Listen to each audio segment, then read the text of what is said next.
요한 2서.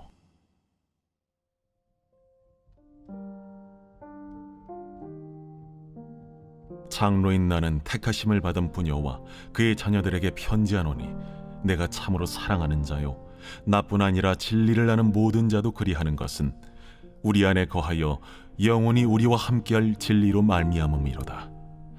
은혜와 긍휼과 평강이 하나님 아버지와 아버지 아들 예수 그리스도께로부터 진리와 사랑 가운데서 우리와 함께 있으리라. 너의 자녀들 중에 우리가 아버지께 받은 계명대로 진리를 행하는 자를 내가 보니 심히 기쁘도다. 부녀여, 내가 이제 내게 구하노니 서로 사랑하자. 이는 새 계명같이 내게 쓰는 것이 아니요 처음부터 우리가 가진 것이라. 또 사랑은 이것이니 우리가 그 계명을 따라 행하는 것이요 계명은 이것이니 너희가 처음부터 들은 바와 같이 그 가운데서 행하라 하심이라. 할렐루야. 12월 28일 수요일 요한 2서 1장 1절에서 6절 말씀, 진리의 터 위에 사랑으로 자라는 생명이라는 말씀으로 오늘 아침 묵상 말씀 함께 나누기를 원합니다. 요한은 수신자인 교회와 성도들에게 편지를 합니다. 그 편지를 보내면서 교회 공동체가 이 거짓 교사들의 잘못된 교훈에 미혹되며 또 위태로운 상황 가운데서도 그 중에 일부 성도들이 그런 거짓 교사들의 미혹과 유혹을 이기고 진리를 행하는 것 때문에 심히 기쁘게 여긴다고 말하고 있습니다. 또 2절에 보니까 요한이 그로 인하여 그들을 사랑한다라고 표현하는데요. 요한은 진리라는 용어의 말씀을 통해서 예수님에게도 적용하고요, 또 하나님의 말씀에도 적용을 합니다. 자, 요한은 교회 성도들에게 이런 말을 합니다. 서로 사랑하자. 하나님과 예수님을 사랑하는 것은 그의 계명을 지키는 것인데요. 자, 그 계명을 지킨다라는 것은 서로 사랑하는 것을 말합니다. 여러분, 하나님의 말씀인 율법은 요약하면 10계명이고 그 강령은 하나님을 사랑하고 또 사람을 사랑하라라는 것입니다. 자, 예수님께서 우리에게 새 계명을 주셨죠.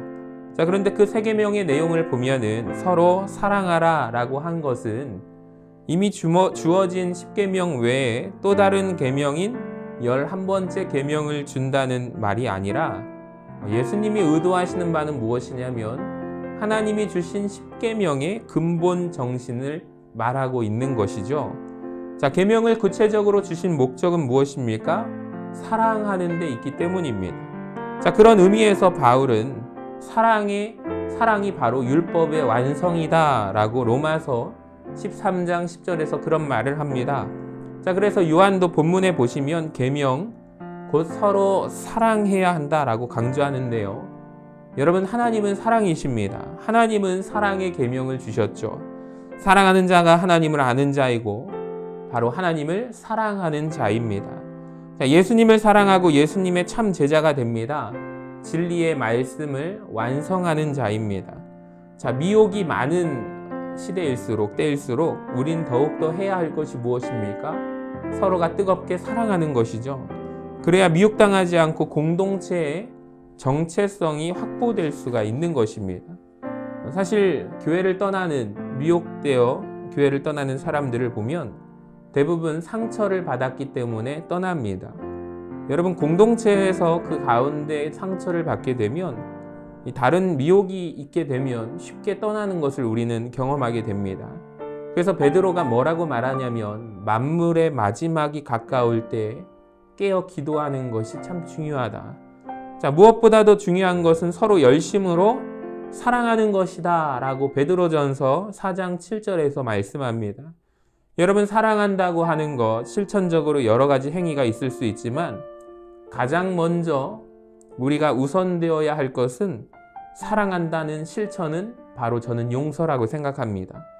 여러분, 자신이 하나님을, 우리를 사랑하시는 증거로 그리스도를 보내주셔서 우리 죄를 대속하게 하심으로 우리의 죄악을 용서하신 것입니다. 자, 우리도 마찬가지로 그분의 사랑을 덧입었으면 우리도 누군가를, 나에게 잘못한 것이 있다면 용서하는 주의 자녀가 되어야 할 줄로 믿습니다. 사랑은 허다한 죄를 덮는다라고 말씀합니다. 여러분, 그렇게 하면 우리가 누군가를 용서해주고 사랑으로 보듬어주고 감싸주면 여러분, 그 사람의 머리 위에 숯불을 올려놓는 것과 같아서 그가 늘 감사함으로 어쩔 줄 몰라 한다라고 잠언 25장에서 말씀합니다.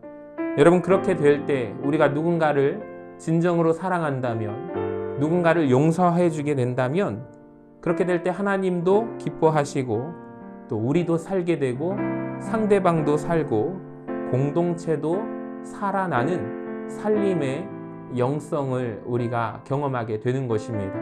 사랑하는 여러분, 오늘도 누군가를 용서하는 넉넉한 마음을 가지고 예수님이 우리를 사랑하신 것처럼, 하나님이 우리를 용서해 주신 것처럼 우리도 누군가를 넉넉한 마음으로 용서해주고 보듬어주고 사랑하는 그 사랑으로 살아가는 우리 귀하고 복된 하루가 되시기를 주님의 이름으로 간절히 축복합니다.